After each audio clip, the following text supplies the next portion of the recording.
Kalau untuk sport badminton yang perlu dengan slow mo lens ke high dengan frame, Insta360 atau GoPro bang, nak up pada max source. Okay, saya ada Insta360. The problem Insta360 ni besar gila file dia. Saya pakai untuk behind the scene punya shoot travel kan. Satu je masalah dia, file size dia besar sangat. Yalah, Terlampau sebab besar. dia 360. Ya.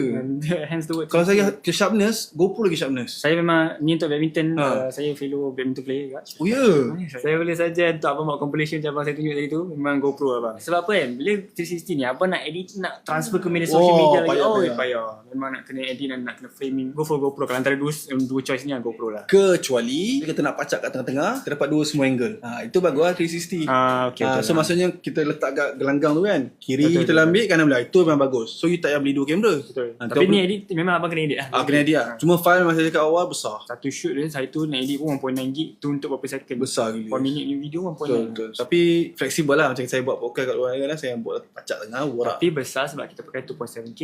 Kalau pakai lebih, tak Lagi sharp. tak sharp. Tak sharp. So saya cadang baik GoPro lah. GoPro better sebenarnya.